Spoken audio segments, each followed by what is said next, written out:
exactly. I couldn't have put it better myself. Anyway, these organizations were set up, and they brought up a new language altogether, like regime change and collateral damage.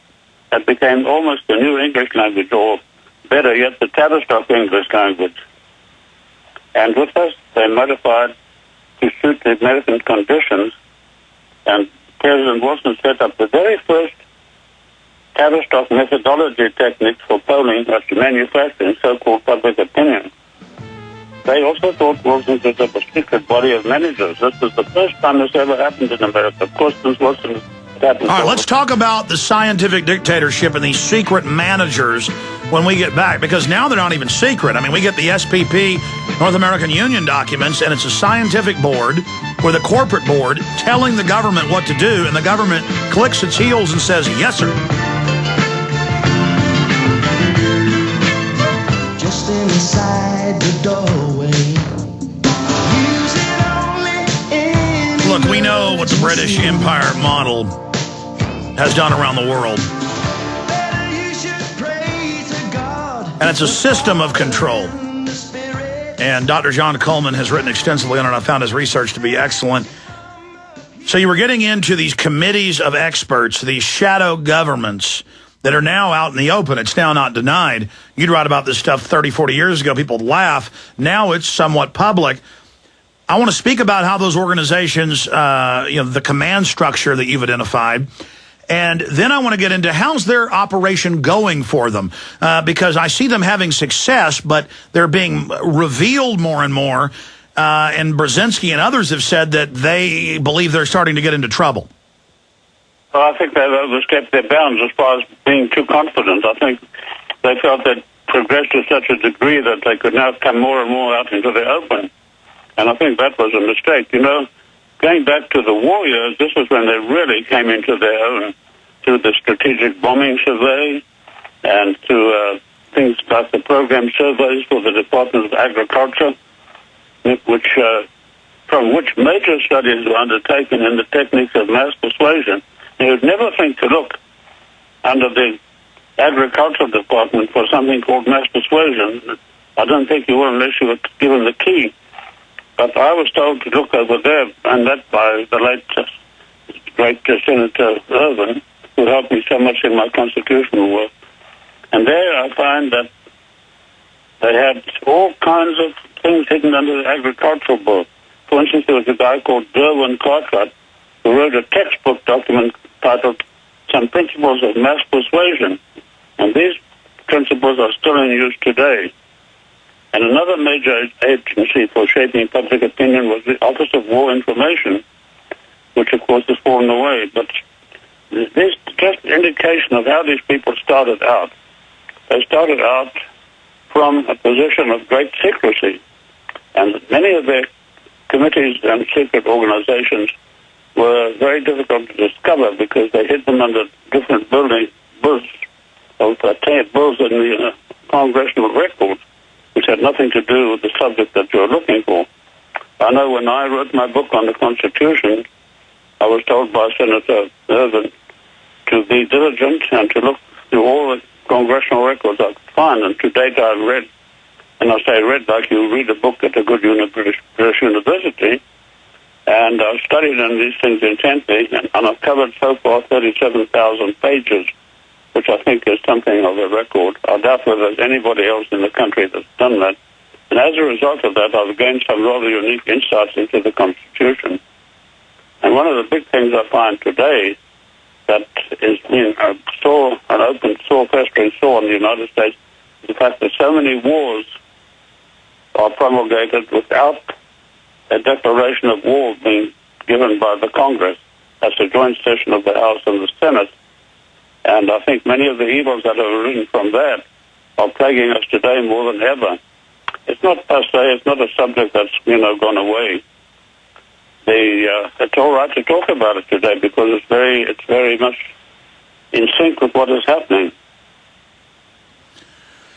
But this is good news. I mean, everybody I talk to, not just my own research that I respect and my own gut sense of history, but the statements by the controllers themselves that are in, an internal memorandum, not secret, but hidden in plain view, They are talking about facing more and more crises, and they understand that they are starting to lose control. I think that if people aren't aware of the manipulation, then they're powerless to fight it. But no matter how sophisticated brainwashing and manipulation is, once you're aware of it and start looking for it, then instead of brainwashing you and pacifying you, it irritates you. It actually spurs you, like a dog barking next door, to go tell your neighbor to, take it inside. I mean, I see this really starting to turn. The tide is turning.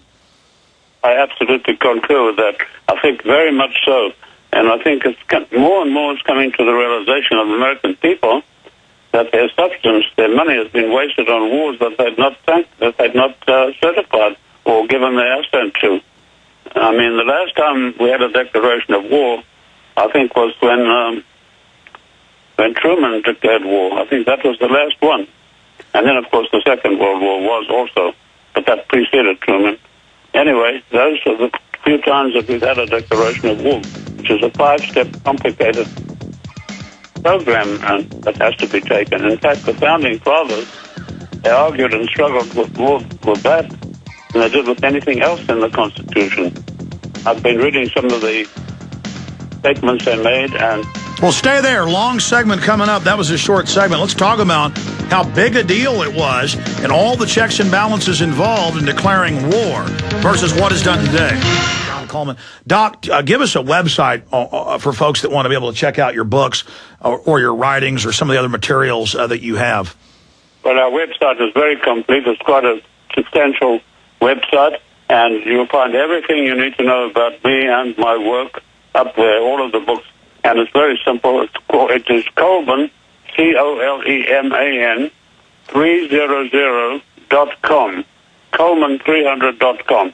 And everything you could want to know about me, and all of my books are up there, as well as the number to call to order.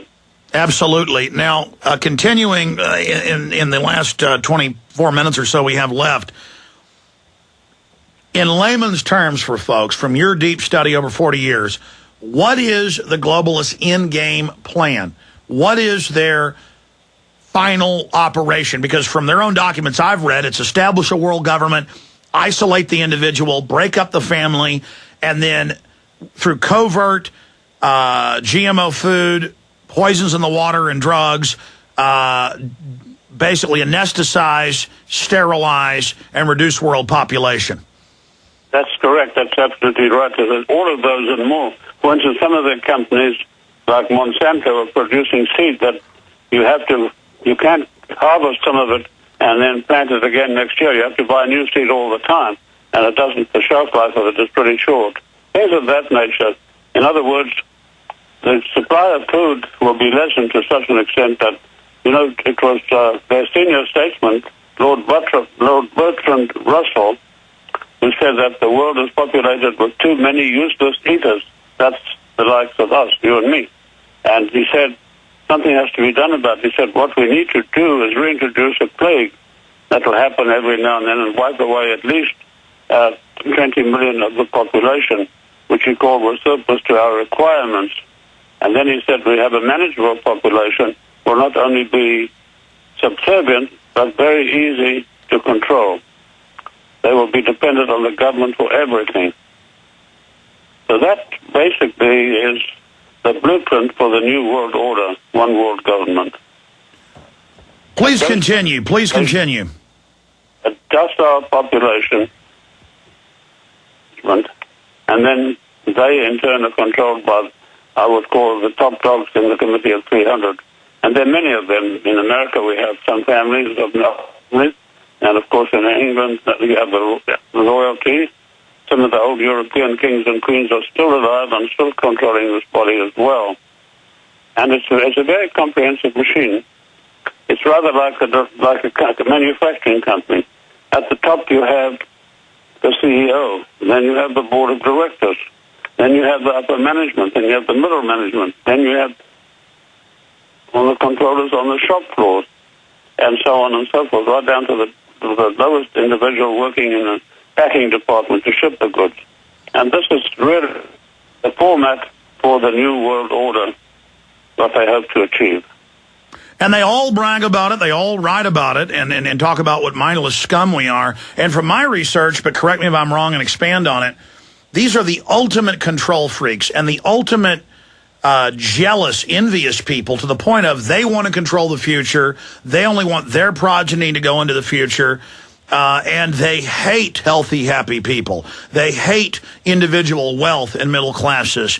They hate, I mean, their true pleasure is death and sickness and illness and people being dumbed down. And they revel in how they're poisoning us and dumbing us down.